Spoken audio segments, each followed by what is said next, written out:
New York City, 1950s. The city was rife with competition among the mafia families. Flashy cars, posh clubs, and sharp suits were a common sight. Among the powerful families was the Marino family, headed by the aging Don Emilio. While other dons showed off their wealth and might, Don Emilio was different. He was rarely seen at extravagant parties or flashy gatherings. Instead, he often spent his evenings reading, immersed in the works of Stoic philosophers like Marcus Aurelius, Seneca, and Epictetus. Don Emilio had integrated the teachings of these philosophers into the operations of his family business. He believed that impulsive reactions and violence for the sake of pride were a waste of energy and resources. This often made him seem weak to the other families, but those within the Marino circle knew of his strength, derived from deep reflection and patience.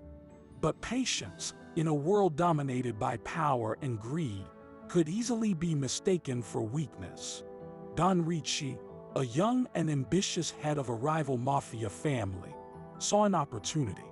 He believed that by taking out Don Emilio and his family, he could consolidate power and rule the underworld of New York City. One fateful night, a trusted member of Emilio's family came rushing into his study with news that Don Ricci had made a move, attacking a Marino operation downtown.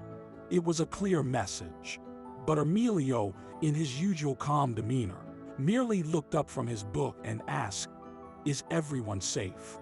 Upon getting an affirmative answer, Emilio leaned back in his chair, reflecting. After what seemed like hours, he finally spoke.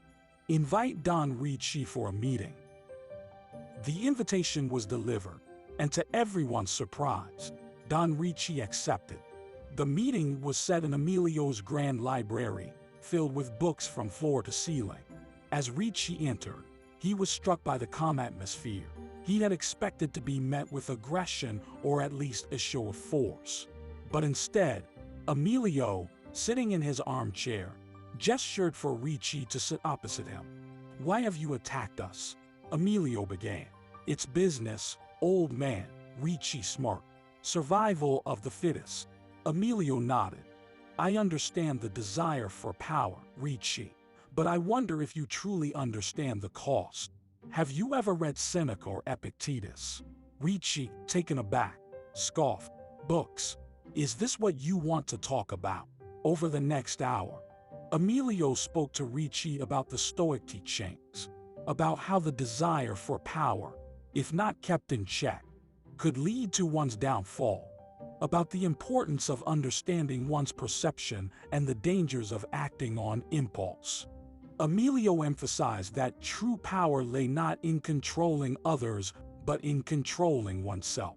Ricci listened, partly out of curiosity and partly out of the sheer disbelief that this was the reaction he got after openly challenging a don. As the conversation wound down, Emilio looked into Ricci's eyes and said, "I could retaliate, Ricci, but that would just be another cycle of violence. Instead, I ask you to reflect on our conversation tonight. If you choose peace, the Marino family will always stand by you. If not, remember that there's always a price to pay." Ricci left the meeting, his mind a whirlwind of thoughts. Over the next few days, the city braced for war, but it never came. Ricci, after much contemplation, decided to withdraw his challenge. The two families formed an alliance, and New York City saw a period of peace it hadn't seen in years. And so, the legacy of Don Emilio, the Stoic Don of New York, continued, not through violent confrontations, but through the wisdom of understanding and patience.